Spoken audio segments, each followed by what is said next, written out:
So in last class we have done the international poverty line. So today we will do the multi-dimensional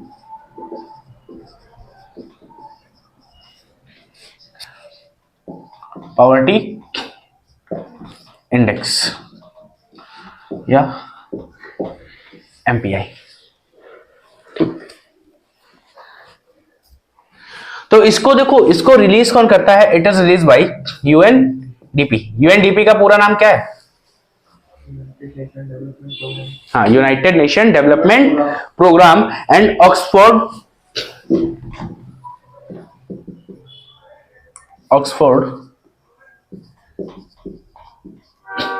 poverty human development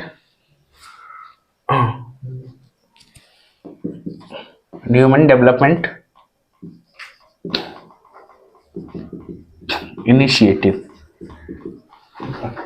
ठीक है, तो it is release by UNDP and Oxford poverty and human development initiative. तो ये दो institutes मिलके release करते हैं multi dimensional poverty index. ठीक, तो अब देखो 2010 से पहले तक तो ये नहीं था. 2010 तक ये नहीं था. It came into picture since 2010.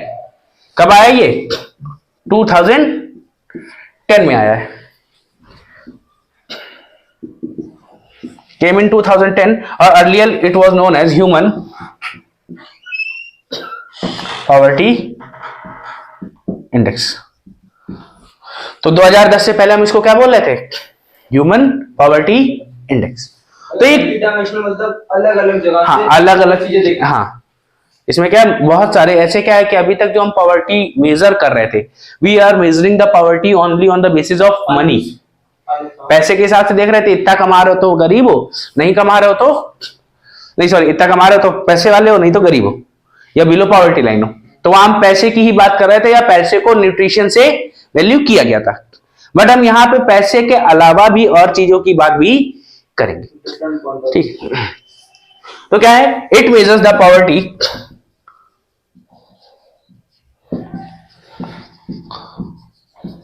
poverty on deprivation of households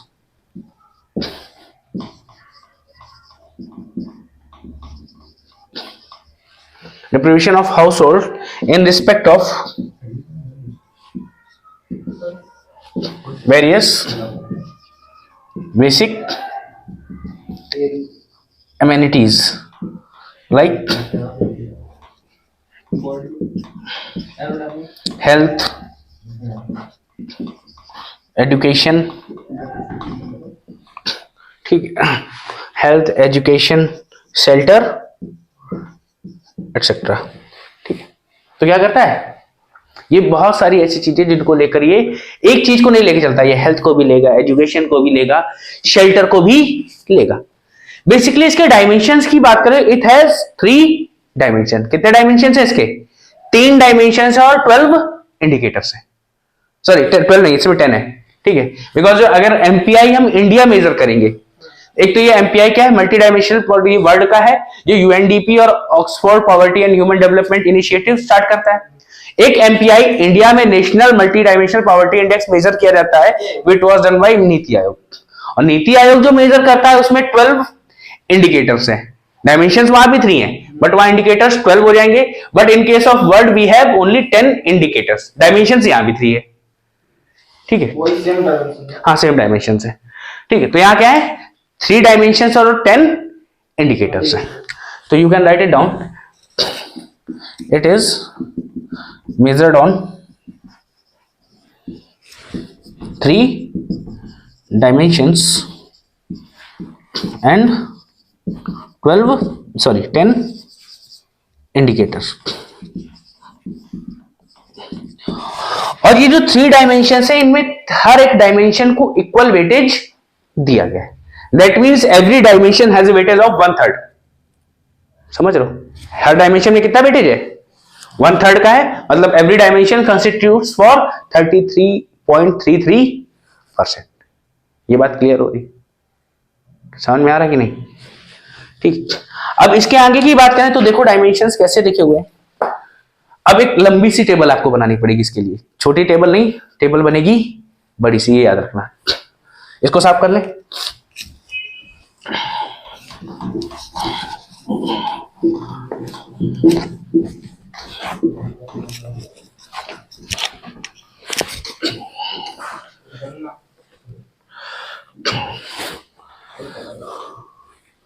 तो देखो यहां पे आपको एक साइड लिखना है dimension,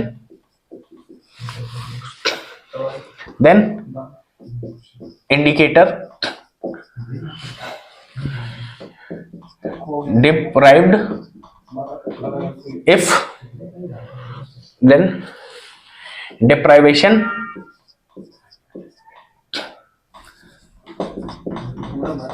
status, then deprivation score। तो देखो कुछ इतनी लंबी हमारी टेबल बनेगी।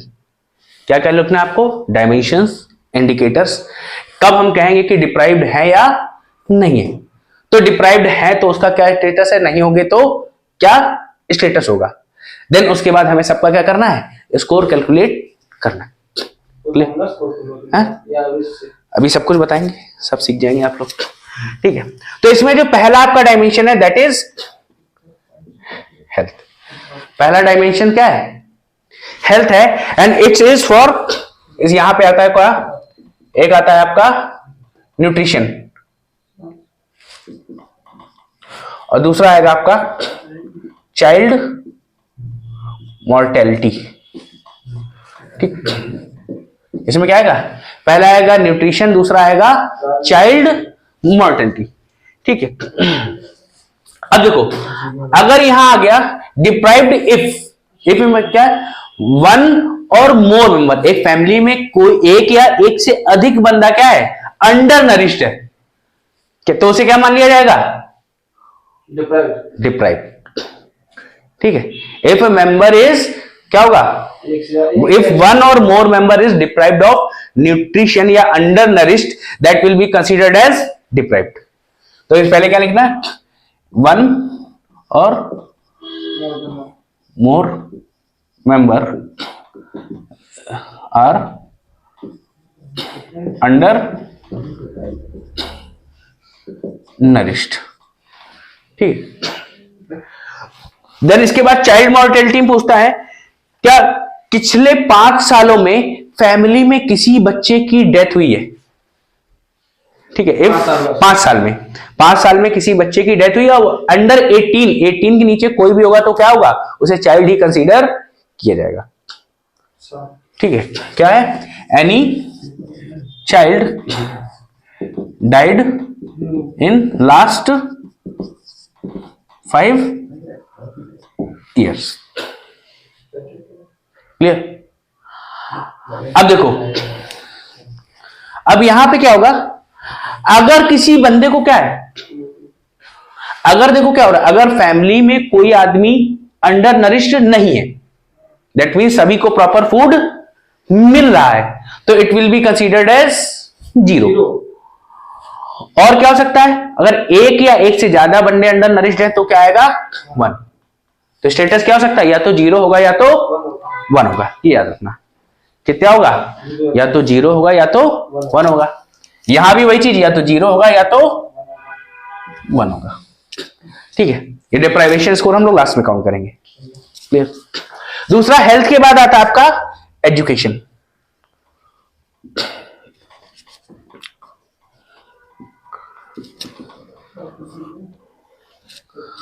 तो इसमें आता है क्या, सबसे पहले ईयर ऑफ स्कूलिंग और दूसरा है क्या, चाइल्ड स्कूल अटेंडेंस।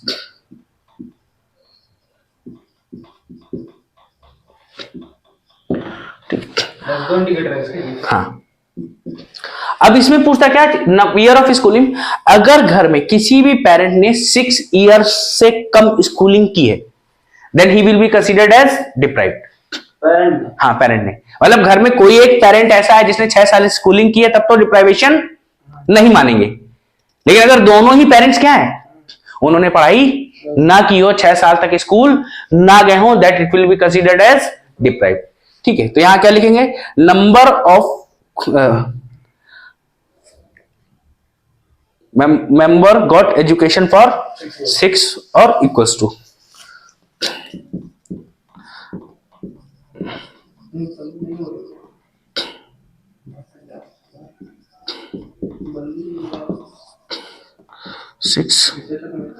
6 और 6 से ज्यादा साल। ठीक है, ये याद रखना। कितना होना चाहिए, 6 या 6 से ज्यादा साल। अब या तो 6 साल की एजुकेशन हो, 6 साल तक एजुकेशन ली हो, 6 से ज्यादा ली हो। अगर both the parents have not completed the education for 6 year, मतलब दोनों में से किसी के पास नहीं, ना मम्मा के पास है ना पापा के पास है, then he will be considered deprived. अगर किसी एक के पास भी एजुकेशन है, मम्मी या पापा में से किसी एक ने भी 6 साल तक एजुकेशन ली हुई है, तो then it will be considered non deprived, मतलब उसमें डिप्रीवेशन नहीं होगा। हाँ ठीक है, घर पे कोई पढ़ा लिखा है। ठीक है, देन इसकी बात करें क्या, मतलब मम्मी पापा दोनों पढ़े लिखे नहीं है तो ही डिप्राइव्ड माना जाएगा। अगर एक ने भी 6 साल गया है स्कूल, 6 इयर्स तक उन्होंने स्कूलिंग की हुई है, then he will not be considered as deprived. Deprived है तो 1 याद रखना, और डिप्राइव्ड नहीं है तो 0। यहाँ पे क्योंकि क्या है, यहाँ पे डिप्राइवेशन स्कोर काउंट होता है, और जितना ज्यादा डिप्रीवेशन स्कोर होगा उतनी ज्यादा हालत खराब। ठीक है, ये बात समझ। फिर क्या है, चाइल्ड स्कूलिंग अटेंडेंस। इफ अगर फैमिली में जो बच्चा है वो क्या है, 8th तक की एजुकेशन कंप्लीट कर रहा है या नहीं कर रहा, 8th तक की, हाँ, इफ चाइल्ड इज अटेंडिंग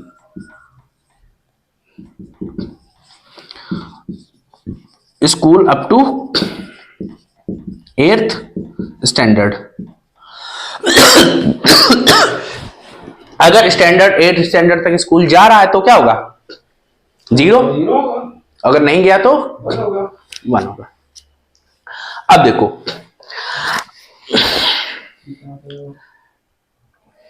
अब लास्ट जो आपका आता है वो आता है स्टैंडर्ड ऑफ लिविंग। इसमें क्या आएगा, स्टैंडर्ड ऑफ लिविंग। अब जरा इसको ध्यान से करना, बिकॉज इसमें बहुत सारे इंडिकेटर्स हैं। हाँ भाई, 2 यहां हुए, 2 यहां हुए, 4 ही तो हुए, बचे कितने, 6। अब 6 में देखो यहां कौन कौन से आता है,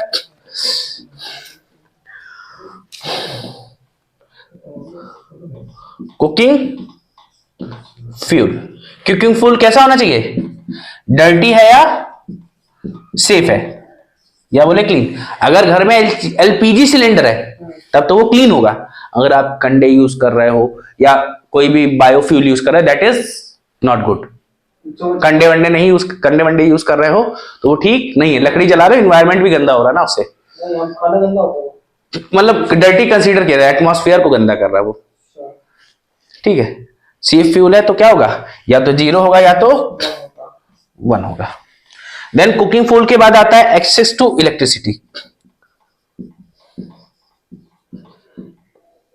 तो एक्सेस टू इलेक्ट्रिसिटी में क्या है, सिर्फ बिजली का कनेक्शन होना चाहिए, लाइट आ रही है नहीं आ रही उससे कोई मतलब नहीं। हाँ, क्या होना चाहिए, सिर्फ कनेक्शन है या नहीं है। अगर कनेक्शन है तो 0, नहीं है तो 1। ये बात समझ में आ गई। ये नहीं पूछेगा कोई क्या है कि नहीं है। Then access to safe and drinking water. ठीक, तो वही होगा, या तो 0 या तो 1। यहां भी कोई समस्या नहीं। ठीक, देन इसके बाद आता है एक्सेस टू सैनिटेशन।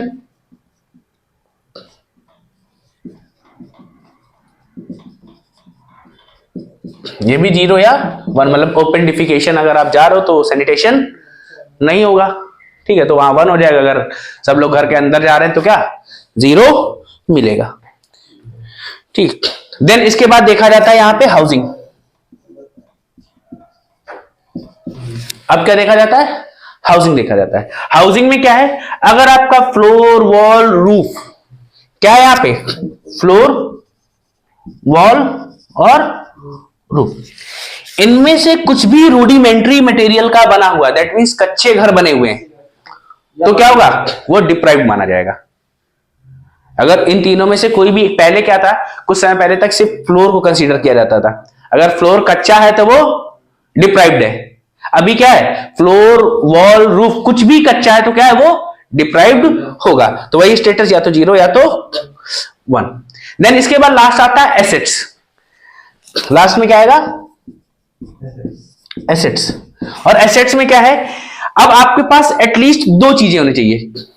किसमें से, टीवी, मोबाइल, रेडियो, साइकिल। ये लायबिलिटीज नहीं होती है, ये लायबिलिटीज होती है, ऐसा होता है। एसेट्स है, you must have 2 of the assets, must have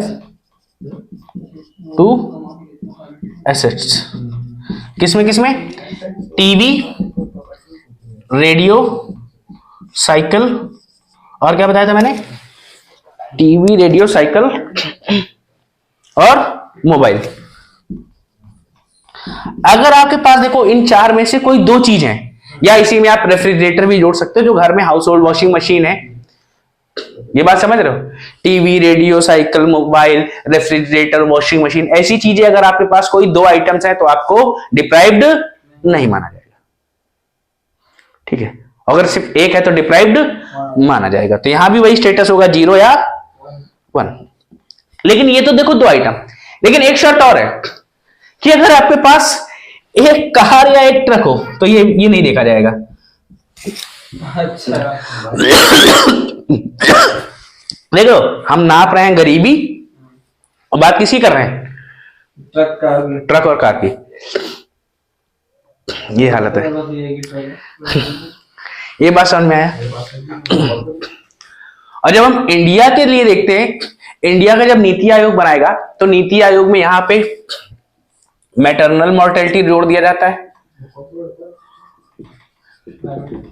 ठीक है, देखो ध्यान रखना, जब इंडिया का केस देखोगे तो यहां मैटरनल मॉर्टेलिटी जोड़ दिया जाता है और यहां पे जोड़ दिया जाता है बैंक अकाउंट। एटलीस्ट एक अकाउंट होना चाहिए।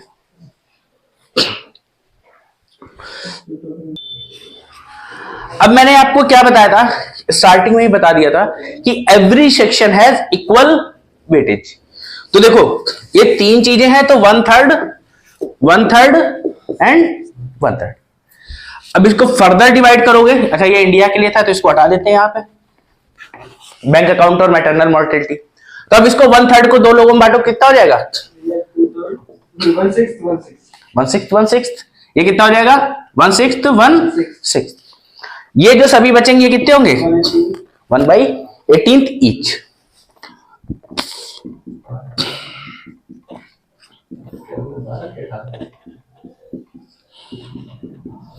ठीक, तो सबका वेटेज आ जाएगा। अब देखो जो आपका क्या बचा, डेप्रीवेशन स्कोर। डेप्रीवेशन स्कोर क्या है, deprivation score equals to deprivation status into weightage.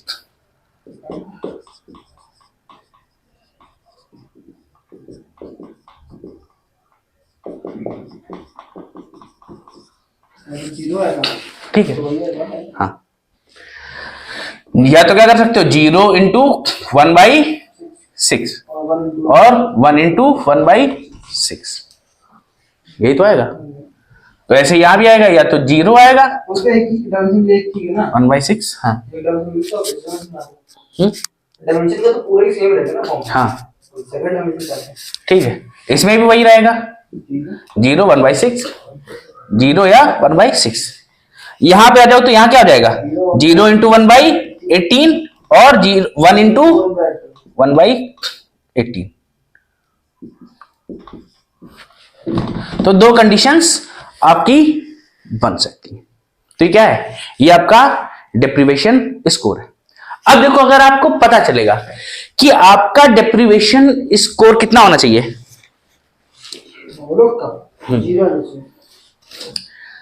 अगर किसी के, आपको मान लो इनमें से कितनी चीजों में मान लिया जाए कि गरीबी मान लेंगे, कि उसको डिप्राइव्ड मान लेंगे, मतलब कितने मिनिमम इंडिकेटर्स होने चाहिए। हाँ तो भैया पहला होना चाहिए न्यूट्रिशन, तो मिनिमम होना चाहिए। और नहीं है ही नहीं। मतलब इन टोटल ऑल ओवर देखा जाए तो कितने परसेंट की कमी पर हम ये कह देंगे कि बंदा डिप्राइव्ड है चीजों से। समझ नहीं आ रहा किस चीज की पकड़ इस बात। अगर मान लो ये इसका स्कोर ये पूरा 100% है, हाँ ठीक है, ये 100% है, मतलब 33.3% ये है, 33.3% 33 ये 33, तो अब इन सबका टोटल जोड़ो तो 100% अप्रोक्स आ जाएगा। इस 100% में हम कितनी कमी कर दें कि हम कहेंगे कि कोई डिप्राइव्ड है? 33.3% या 66.6%। बताओ। तो सीधे सीधे एक एक कहा जाता है, अगर कोई व्यक्ति 1/3 चीजों से डिप्राइव्ड है तो उसे डिप्राइव्ड ही कहा जाएगा। 1/3 चीजें के पास है या नहीं है, 1/3 नहीं है। अवेलेबल है 66%। हाँ, अगर 66.66 चीजें हैं उसके पास तो डिप्राइव्ड नहीं है। तो डिप्राइव्ड नहीं, मतलब 1/3 तो ठीक है, लेकिन जैसे ही इससे नीचे चला जाएगा 66.66 से 66.65 हो गया तो वो डिप्राइव्ड हो जाएगा। ये बात समझ में आ गई? ठीक है, हाँ, सेंसिटिव है। तो अगर क्या है total, if a person is deprived of 1/3 of the dimensions, अगर 1/3 इंडिकेटर्स पे वो क्या कर रहा है, लैक कर रहा है, he will be considered as deprived. That means अब यहां डिप्रीवेशन स्कोर क्या है, अगर डिप्रीवेशन स्कोर ज्यादा होगा तो he will be considered as more deprived, ज्यादा गरीब हो जाएगा। डिप्राइव्ड तो प्रॉपर नहीं है, डिप्राइव्ड वंचित रह गया चीजों से, हाँ, मतलब उसको चीजें मिल नहीं रही हैं प्रॉपर। ठीक है, यहां तक कोई दिक्कत है? अभी ये हो गया। इसमें कोई समस्या आ रही हो तो बताओ। नहीं आ रही है?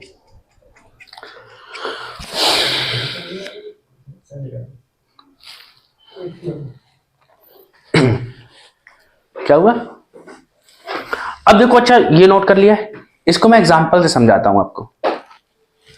तो पहले आपको ये लिख लेना है, if a person is deprived of 1/3 of the amenities then he will be considered as deprived. भैया वो सब ठीक है, इन सब में वीड नहीं उड़ाता वीड। मतलब मैंने पढ़ा था ये लोग वंचित है इससे, तो वो है नहीं। सत्रह नहीं पढ़ा है, नहीं। लगता है छोटे पर नहीं पढ़ा है।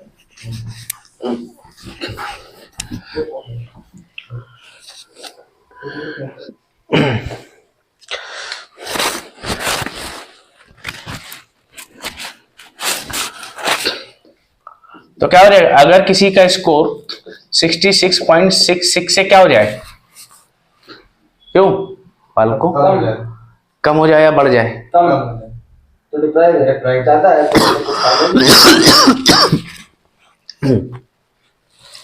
और कितने 1/3 से ज्यादा कम चीजें नहीं होनी चाहिए किसी के पास, मतलब कमी हो तो 33.33% ज्यादा कमी नहीं होनी चाहिए।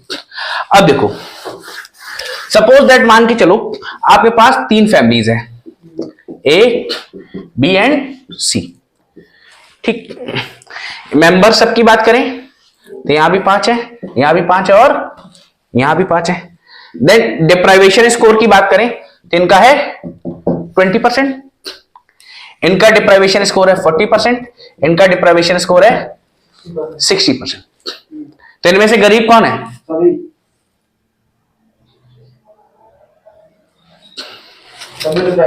ये गरीब है, ये नहीं है। 33.33% से कम रहेगा तो वो डिप्राइव्ड कहां है?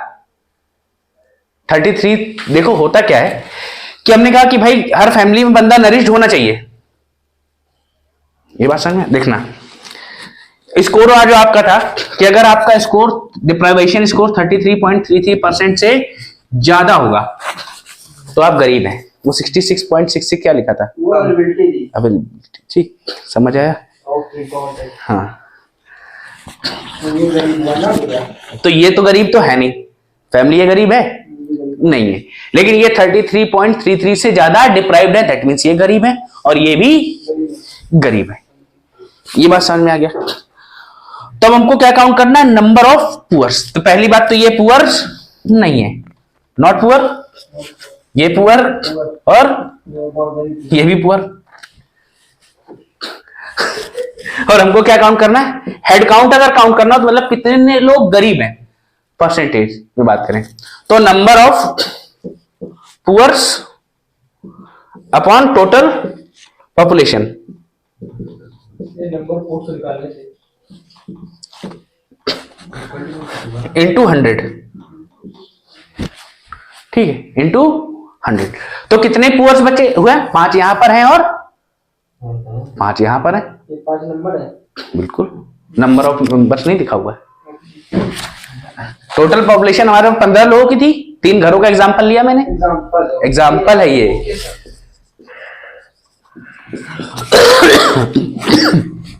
ठीक है, तो नंबर ऑफ पुअर्स कितने हैं? 10, 5 यहां और 5 यहां। टोटल मेंबर्स कितने हैं? 15 इंटू 100। तो क्या है answer?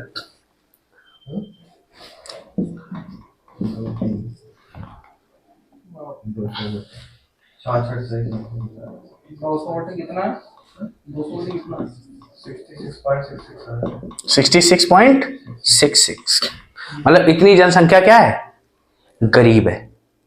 This is your head count. Head count is 66.66%। Number of poors कितने हो गए? मतलब 10,000 लोगों में 6,666 लोग गरीब हैं। मतलब ये तो एग्जांपल दिया ना कि हमें कैसे काउंट करना है हेड काउंट। ये परसेंटेज है। हाँ, परसेंटेज है। हेड काउंट परसेंटेज कैसे होता है? 100 से मल्टीप्लाई करा दिया ना। 100, ठीक है, 100 का मल्टीप्लाई करा दिया तो हमें क्या मिल गया? हेड काउंट मिल गया। देन इसके बाद हमें क्या चाहिए? इंटेंसिटी। इंटेंसिटी ऑफ पॉवर्टी, कि कौन कितना गरीब है। तो इस, हाँ, तो ये क्या होता है यार? ये कहां लिखूं मैं? अच्छा, यहां पे देख लेते हैं इसको।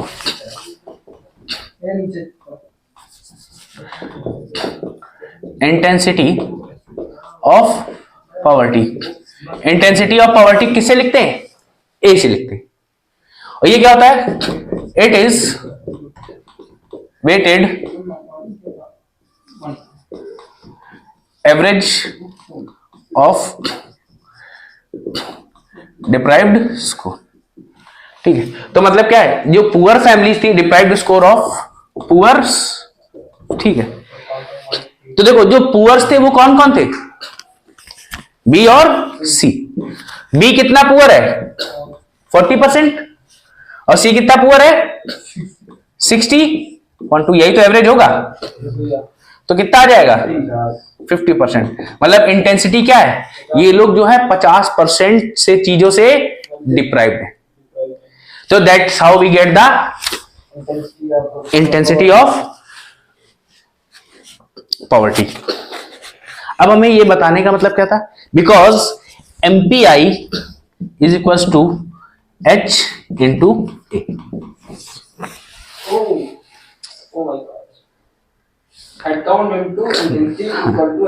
एमपीआई। अब बात समझ में आई? कितने ज्यादा गरीब है, कितने लोग गरीब हैं। हाँ, जब दोनों का मल्टीप्लाई करोगे then you will get the multidimensional poverty index. यहां पे बात समझ में आई? ठीक। अब डेटा की बात करें, ये नोट कर लिया?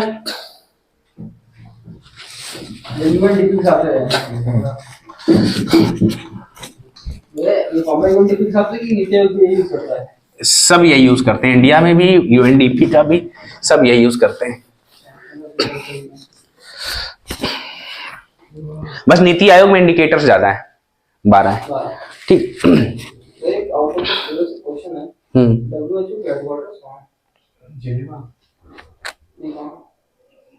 स्विट्जरलैंड।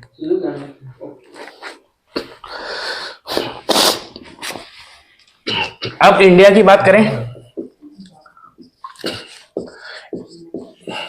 इंडिया की एमपीआई बात करें अकॉर्डिंग टू एमपीआई, तो 2005 और 2006। तो कुछ डाटा 2005 का लिया होगा, कुछ डाटा 2006 का लिया गया था।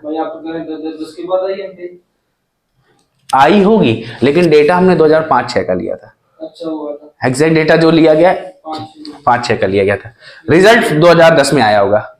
ठीक है, तो इसमें क्या बताया कि इस समय इंडिया में हेड काउंट था लगभग 55%। फिर दूसरा डेटा आया कब? 2019 में।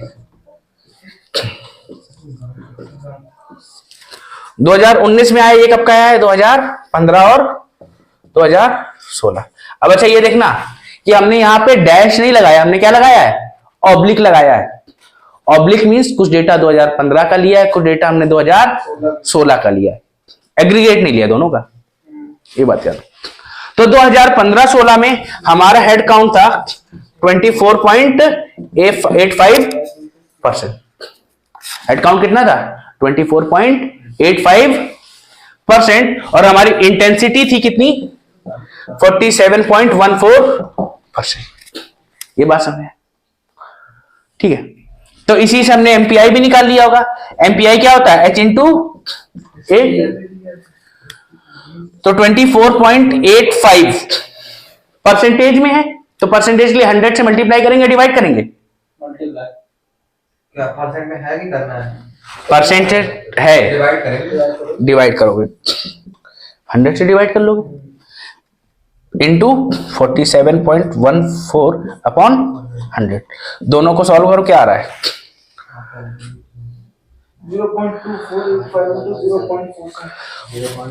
0.117। ये था इंडिया का एमपीआई इन 2019।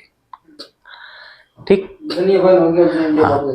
अभी क्या हुआ? रिसेंटली रिजल्ट आया 2023 में, नया एमपीआई रिलीज किया गया।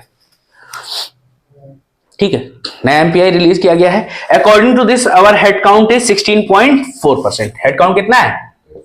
16.4% एंड इंटेंसिटी इज 42%।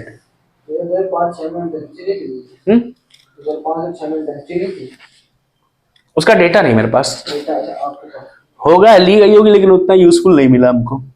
ठीक है, तो इसका रिजल्ट क्या आ रहा है? 0.069। एमपीआई कितनी आ रही होगी? 0.069। क्लियर? इसको जब आप सॉल्व करोगे तो आपको यही रिजल्ट मिलेगा। अब आपसे ये पूछा जा सकता है, तो इसके अकॉर्डिंग बताते हैं क्या इंडिया में आज की डेट में एमपीआई में 135 मिलियन लोग गरीबी रेखा के ऊपर आ गए। 2005 से अगर 2023 तक का कंपैरिजन करें, मतलब पिछले 15 सालों की बात कर रहे हैं लगभग, और इस समय इंडिया में 13 करोड़ लोग क्या हो गए? गरीबी रेखा के ऊपर आ गए। ठीक है, ये याद रखना।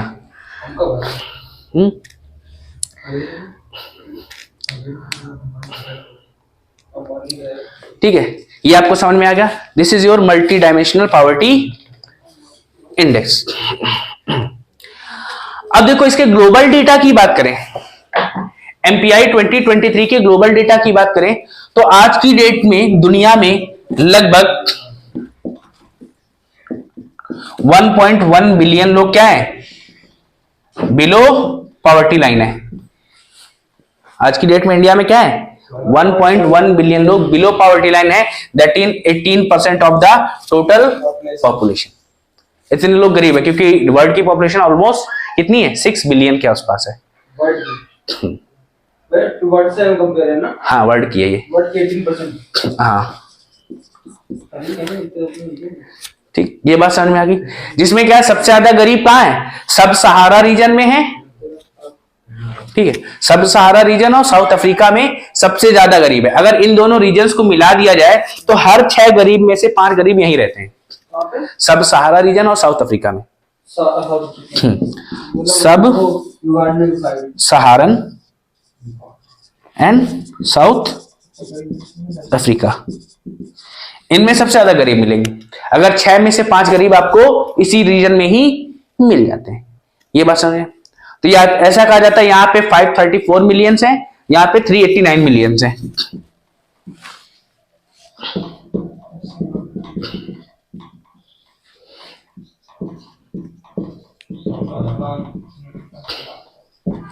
ठीक है, ये देख लो, ये बात समझ में आ गई। अब बच्चों के बीच में पॉवर्टी कितनी है? 27.7%। जो अंडर 18 है उनके बीच में पॉवर्टी क्या है? 27.7%, मतलब जो कि वर्ल्ड पॉवर्टी का लगभग हाफ है। मतलब 1.1 बिलियन बताए थे, हाँ 1.1 बिलियन बताया था, 1.1 बिलियन का हाफ कर दो तो वो 18% है, तो 18% हाफ करें तो 9% हाँ हाँ, कह सकते हो। ठीक है। पॉवर्टी अमंग चिल्ड्रन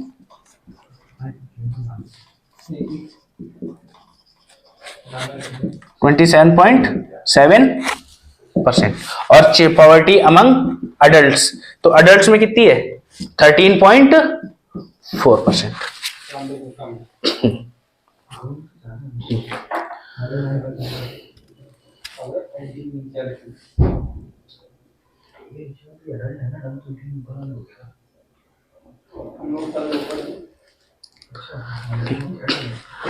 अब वहीं हम बात करें किसकी, इंडिया की बात करें, तो इंडिया में आज की डेट में कितने पुअर्स हैं?